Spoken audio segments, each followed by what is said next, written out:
কি করে বুঝবো যে ট্রেন্ড কি চলছে? যেমন মার্কেটের এটা 15 মিনিটের ক্যান্ডেল আছে, এইখান থেকে রিজেকশন আছে, আর যেহেতু এদের এইসব জায়গা থেকে ব্রেকআউট করছে তার জন্য এটা হাই মারছিল, তো এই হাইয়ের পরে কোনো হাই নেই আর, তো এখান থেকে রিজেকশন আছে, মার্কেট ফল, এখান থেকে রিজেকশন আছে, মার্কেট ফল। তারপর এরা এখানে যারা পয়েন্ট বানাচ্ছিল, যারা পয়েন্ট বানাচ্ছিল তাদেরকে এখানে ব্রেকআউট করে এদের খেলা শেষ, মেন কথা এদের খেলা শেষ। আবার এখান থেকে রিজেকশন নিচ্ছে এই ট্রেন্ড লাইনটা ফলো করে, ঠিক আছে? তো এখানে আবার জায়গা আছে। এইবার একটা জায়গা থেকে যদি 3বার রিজেকশন নেয়, এটা নর্মালি নিয়ম আছে, ওই জায়গাটা রেজিস্ট্যান্স ক্রিয়েট করে, এটা রেজিস্ট্যান্স ক্রিয়েশন, এটা active, sorry resistance creation, resistance হচ্ছে ডান করলো, ঠিক আছে? দ্বিতীয়বার যদি যায় তো এদের লিকুইডিটি গ্র্যাপ এখানে হবে এর উপর, এই সব সাইডে। আর নিচের সাপোর্ট যদি বলি, মানে লিকুইডিটি বুঝি, তাহলে এই লাইনের নিচে লিকুইডিটি আছে, ঠিক আছে?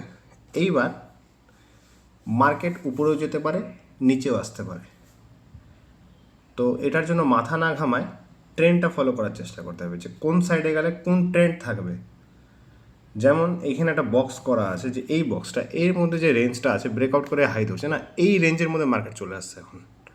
মার্কেট যদি এখন এটা ব্রেকআউট করে এটার উপরে যায়, তাহলে এখান থেকে শর্ট দেখতে হবে।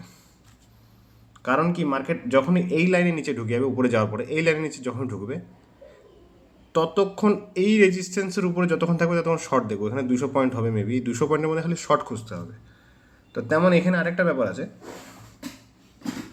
যদি ভালো করে দেখা যায়, মার্কেটের এই লেভেলটার নিচে শর্টই ছিল, এই লেভেলটার নিচে উপরে আছে, তো উপরেই আছে বর্তমান। এই যে দুটো লেভেল আছে, এই দুটো লেভেল থেকে কিন্তু শর্ট আছে, মার্কেট শর্ট আছে। কতটুকু শর্ট আছে? একদম গ্রাউন্ড লেভেল অবধি শর্ট আছে, তাই না?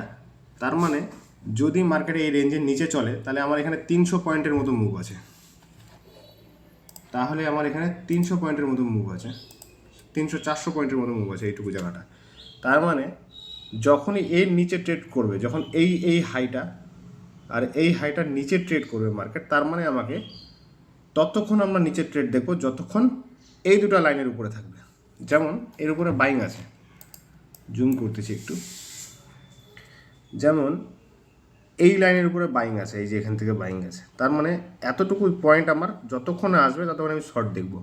এইখান থেকে আমার যদি ভালো অপরচুনিটি থাকে, তাহলে একটা সামান্য বাইং দেবো, কিন্তু শর্টই হবে আলটিমেট। কারণ কি, যদি এতটা চলে আসে না মার্কেট, তাহলে ও কী করবে, এদের লোগুলো বের করার চেষ্টা করবে, এদের লোগুলো।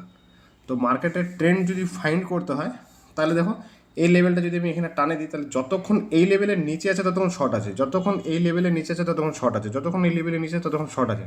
তো এইভাবে ট্রেন্ড ফাইন্ড করতে হবে।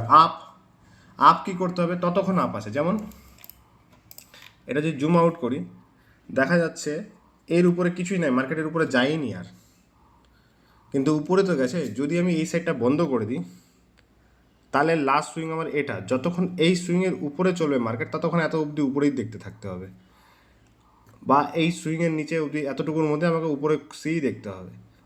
আর যেহেতু এর নিচে আছে, যতক্ষণ এর নিচে থাকবে তখন পি দেখতে হবে আমাকে, কিন্তু নিচের সাপোর্টটাও ফলো করতে হবে, তাহলে অত পি দেবো না। এটা ট্রেন্ড ফাইন্ড করার জন্য, ট্রেডের জন্য না, ট্রেড ফাইন্ড করার জন্য, যে আমি ট্রেন্ড ফাইন্ড করতে গেলে আমাকে এই প্রসেসটাই করতে হবে। আর যদি আমি ট্রেড নিতে যাই, তাহলে তো আমার তো জানাই আছে আমাকে কী ট্রেড নিতে হবে, লিকুইডিটি গ্যাপ বা লিকুইডিটি ফোর্স, ওই হিসাবে ট্রেড করতে হবে। তবে ট্রেন্ড কী আছে, ট্রেন্ড আইডেন্টিফাই করার জন্য এটা সবচেয়ে বড় হাতিয়ার।